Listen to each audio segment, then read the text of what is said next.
विकास कांबळे आणि आपल्या YouTube channel स्वागत करतो. मित्रांनो, मी आज आलो सिंधुदुर्गमध्ये देवगड. आणि देवगडला बघू शकता आम्ही इथं आता या गाडीने चाललो आहे विजयदुर्ग किल्ला. इथून जवळजवळ 30 किलोमीटर इथून विजयदुर्ग आहे. आणि माझ्याबरोबर आज भूषण आहे. भूषणच्या घरी आलो आहे मी. बघा भूषण दादा इकडे, आयुष आणि इथे राहतोय भूषण. देवगड हे बघा. बच्चू हाय कर हाय. इकडे पाठीमागे सोनाली, हर्षदा डिक्कीमध्ये बसलेले आहेत. किती वेळ लागेल भूषण जायला? किती वेळ लागेल? पाऊण तास. बघू आपण जाऊया.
मित्रांनो फायनली आपण विजयदुर्ग किल्ल्यावर पोहोचलो आहोत आणि ते तटबंदी बघू शकता. इकडे जेटीचं काम चालू आहे. इकडे आणि इकडे वरती आपला किल्ला इकडे फेकून इकडे जायचं आपल्याला.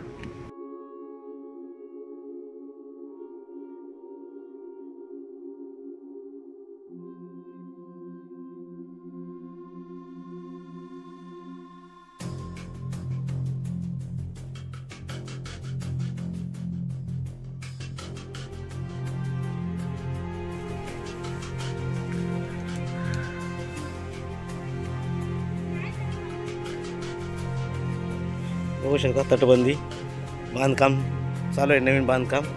आणि ह्या दगडा किल्ल्याच्या आतमध्ये असलेल्या त्याच दगडांचं बांधकाम बघू शकता.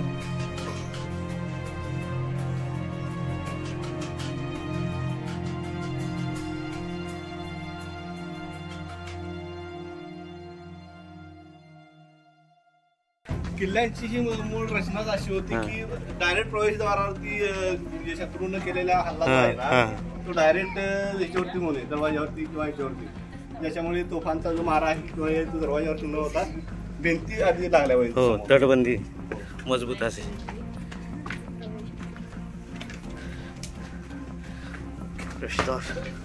त्याच्यात दरवाजे वगैरे जुन्यावरती पडले सगळे.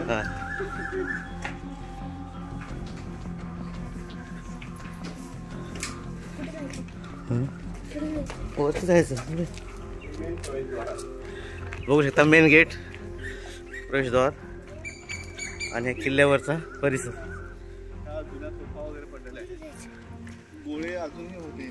हां सध्या मला वाटते पलीकडच्या ह्याच्यावर ठेवले असतील, तिथे इकडे पूर्ण गोळे लावले होते.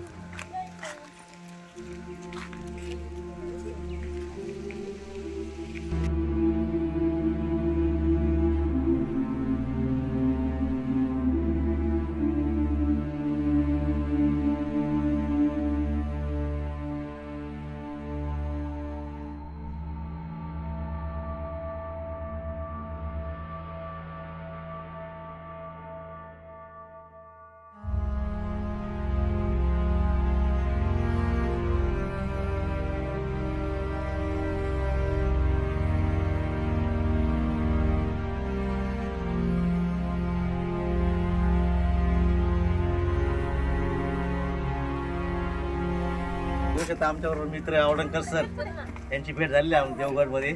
भूषणचे मित्र आहेत, तसे माझे मित्र झाले. ते थोडक्यात माहिती देत आहे हे खलबत खाण्याविषयी. सर बोला. खलबतखाना एक असं हे होतं की ज्या ठिकाणी महाराजांची जेव्हा खलबत असायची आपल्या मंत्रिमंडळासोबत किंवा इतर चर्चा ज्या असायच्या त्या इथं व्हायच्या, ज्या ठिकाणी खलबतखाना आपण बघत असतात त्या ठिकाणी. आणि तिथून मग पुढे आपल्या हे व्हायच्या. शालेय सर सुद्धा आलेले बघा. ऐतिहासिक वास्तू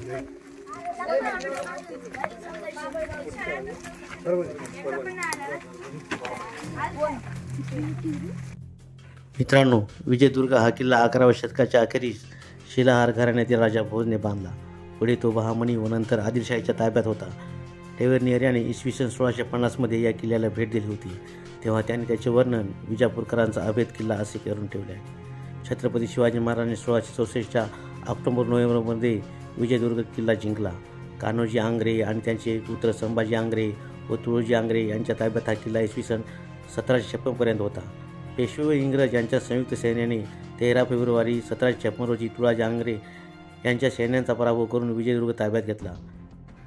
यामुळे मराठ्यांचे सागरावरील वर्चस्व संपले. इंग्रज पेशवे करारानुसार विजयदुर्ग पेशव्यांना देण्याचे ठरले होते, परंतु इंग्रज सहजासहजी त्याला तयार झाले नाहीत.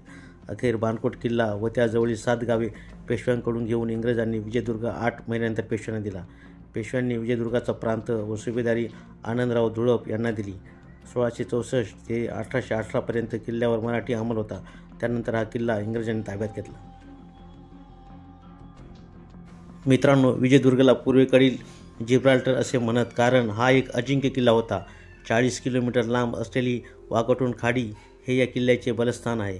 कारण मोठी जहाजे खाडीच्या जवळ उथळ पाण्यात येऊ शकत नसत आणि मराठी आरमाराची छोटी जहाजे या खाडीत नांगरून ठेवली जात, पण ती समुद्रावरून दिसत नसत.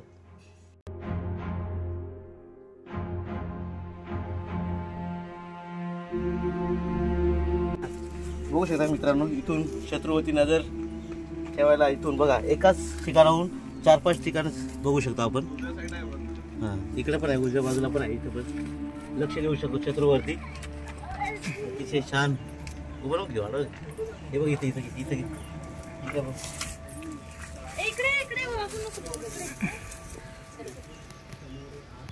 शत्रूला आपण न दिसता आपण शत्रूवरती नजर ठेवू शकतो बघा 4-5 ठिकाणी.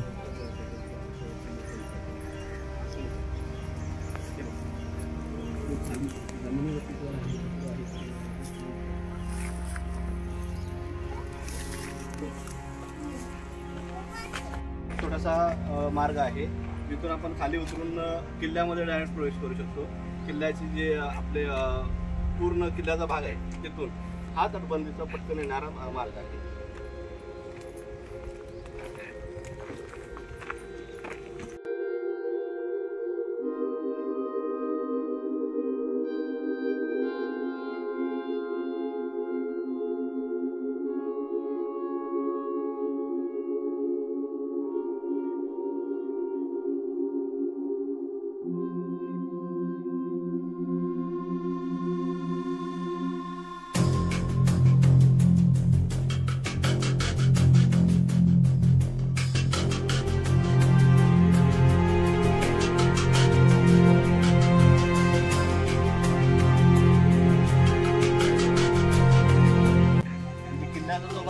किल्ल्यामधून तटबंदीवरती जाण्यासाठीचा शॉर्टकट आहे हा.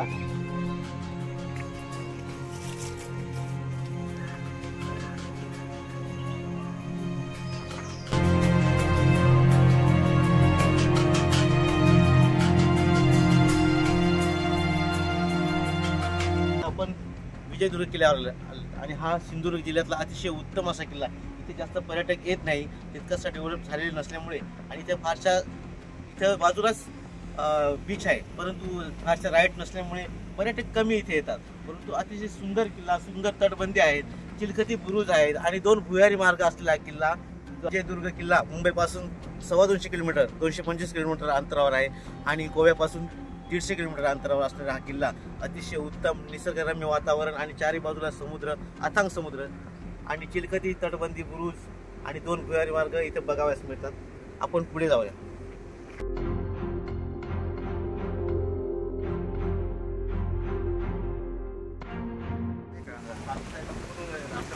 मित्रांनो तटबंदी आणि पूर्ण तटबंदीवरून जायचं आपण. जसं सिंधुदुर्ग किल्ला आपण जातो फिरतो तसं ह्या किल्ल्याला 2 तटबंदी आहेत. ही एक आम्ही चालतोय ती आणि दुसरी तटबंदी.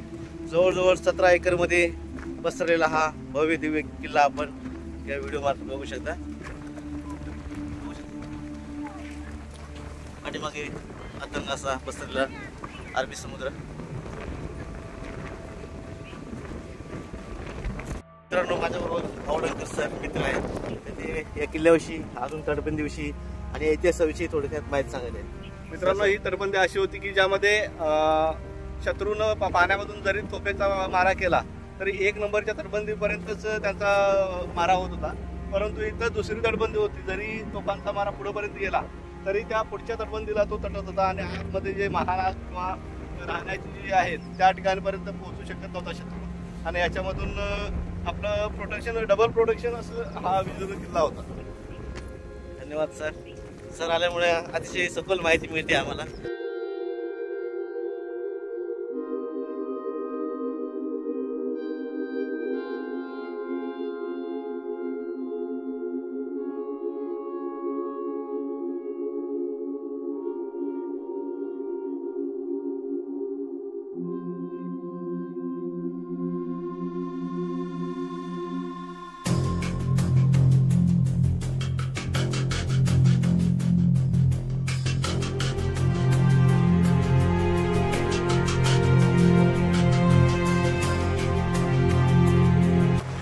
सनसेट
विहीर आहे बघू शकता इथे किल्ल्यावरती विहीर.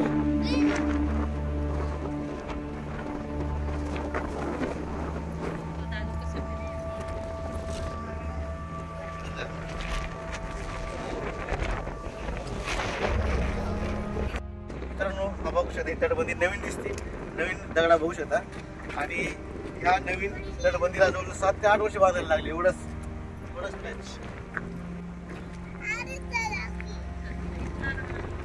साहित्य कॉन्क्रीट मिक्स करण्यासाठी हा मशीन होती. आत्ताच्या एवढं टेक्नॉलॉजी आणि एवढं सगळं मदती असून किंवा तांत्रिक सहाय्य असून सुद्धा एवढ्या 20-25 रुपयाच्या याच्यासाठी 6 ते 7 वर्ष घालवली. मग महाराजांचे जे हे होते वफादार होते त्यांनी आपल्या मेहनतीनं स्वतःच्या मेहनतीनं म्हणजे अर्धा वर्षामध्ये हे किल्ले बांधलेले होते. पूर्ण किल्ले पूर्ण किल्ला 18 वर्षात व्हायचे.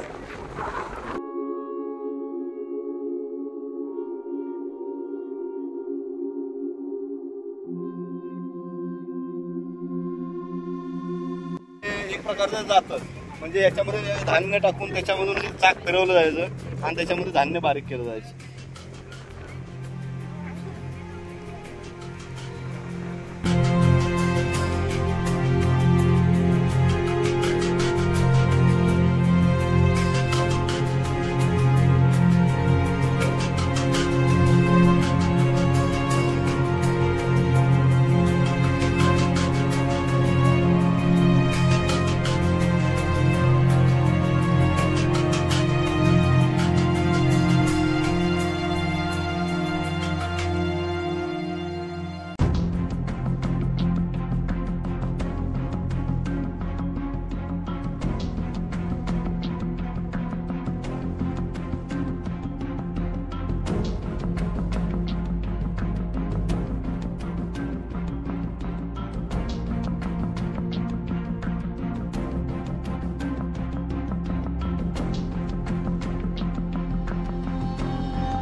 ही एक आणि ही 2 अशा 2 तटबंदी आणि 17 एकरचा परिसर.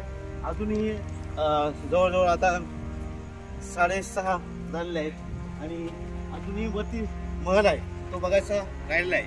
तर तिकडे जाऊया आपण.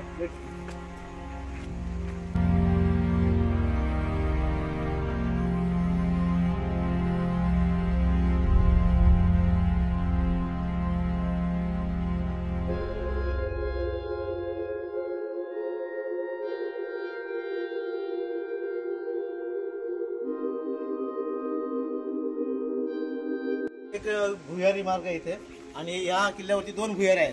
त्यापैकी हे एक भुयार आहे. तर आपण या भुयारात जाऊया. आणि समोर बघा महाल दिसतोय, तिथे पण जायचं आहे. अजून बरंचसं बघायचं आहे. अतिशय छान, मला तरी सिंधुदुर्ग किल्ल्यापेक्षा आवडलेला हा किल्ला आहे. तर नक्की या किल्ल्याला तुम्ही व्हिजिट करा. अतिशय सुंदर आणि निवांत असा पहिलाच किल्ला बघतोय. चला या मागे.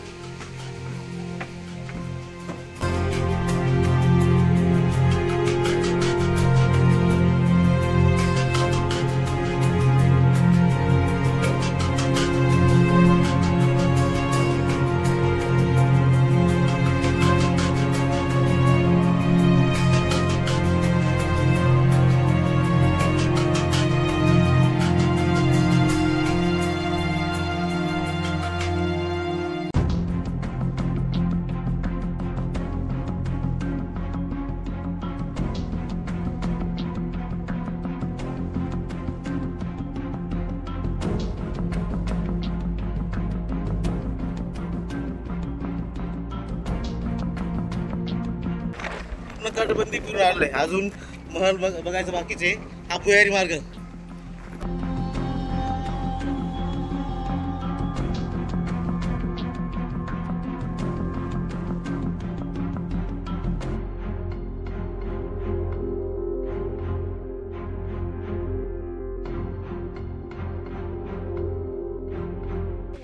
हा मुख्य महाल आहे. या ठिकाणी आतमध्ये वेगवेगळे प्रत्येक राहणाऱ्या सरदारांची किंवा यांची राहण्याची सोय होती. हा 11व्या शतकातला किल्ला आहे. शिलाहार घराण्यातील राजा भोज यानं हा 11व्या शतकामध्ये बांधला. त्यानंतर शोध लागलेला आहे इथे. कोणत्या हेलियम आतमध्ये आहे. ते आतमध्ये स्पॉट आहे ज्या ठिकाणी हेलियम धातूचा आपल्याकडे पहिल्यांदा शोध लागला. तो या किल्ल्यावरती लागले. चला आपण तिकडे जाऊया.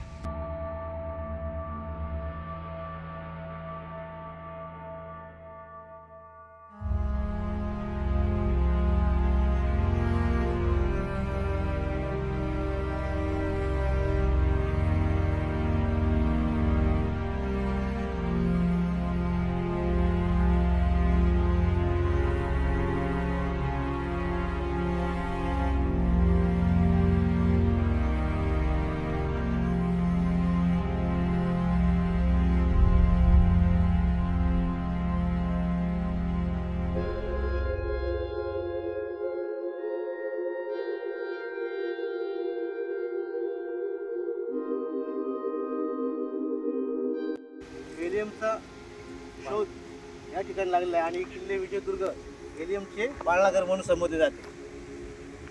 इथे ही वास्तू आहे. इथे सर आधी माहिती देतील तुम्हाला. जवळ आहे. फोटो घे.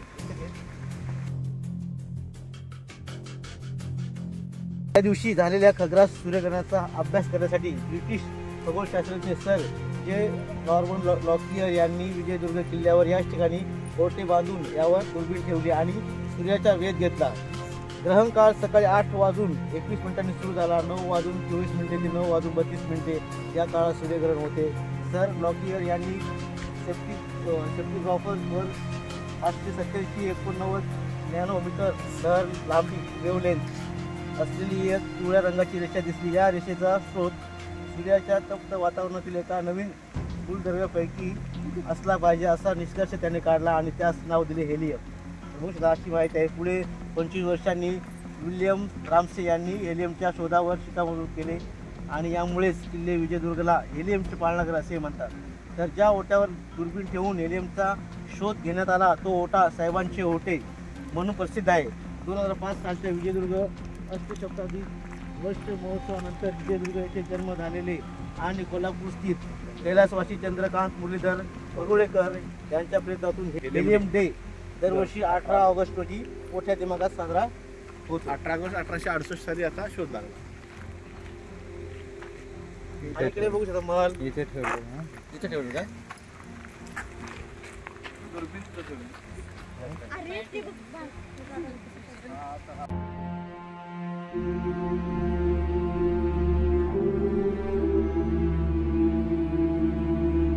पाण्याचा सर्वात मोठा तलाव या किल्ल्यावरती विजयदुर्ग किल्ल्यावरती आपण बघू शकतो आणि त्यासाठी पायऱ्या सुद्धा आहेत. दाखवू शकतो आणि इकडे धान्य कोठार पण दाखव. जवळ धान्य कोठार आणि पाण्याचा तलाव. वरची आहे नंतर बांधलेला आहे.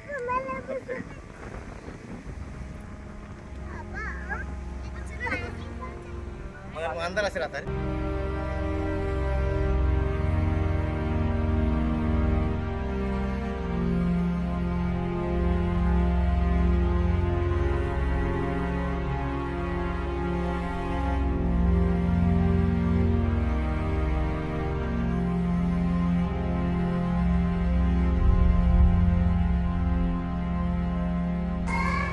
छत्रपती शिवाजी महाराज की जय. जय शिवाजी.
आता पोहोचलोय आणि या ठिकाणी आपण आता व्हिडिओ एंड करतोय. भरपूर वेळ झालेला आहे. जर व्हिडिओ आवडला तर नक्की लाईक कमेंट शेअर करा. नवीन असाल तर सबस्क्राईब करायला विसरू नका. तोपर्यंत जय हिंद, वंदे मातरम, जय महाराष्ट्र.